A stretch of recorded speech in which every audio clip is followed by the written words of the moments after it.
Here's a quick tip on how to trim your bananas. We received a shipment of bananas in this week and they're looking pretty rough. So sometimes it's necessary to do some trimming on these plants to make them reinvigorate and look better.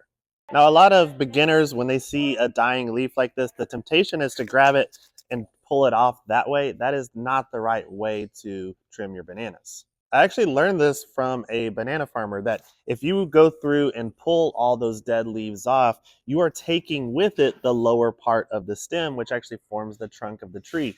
And you're going to actually weaken the trunk of this tree to the point that at some point when it gets bigger and taller, it's probably going to fall over on you. So the correct way to do this is to take these, gently bend them over and use a sharp knife and just do a quick cut downward and take these leaves off that way. So when you leave all of the bases of the leaves like this is actually going to reinforce the trunk. And as it gets bigger, these act almost like buttresses that you would see on an architectural wall that will help keep this thing steady in high wind situations. So I'm going to take one or two more off.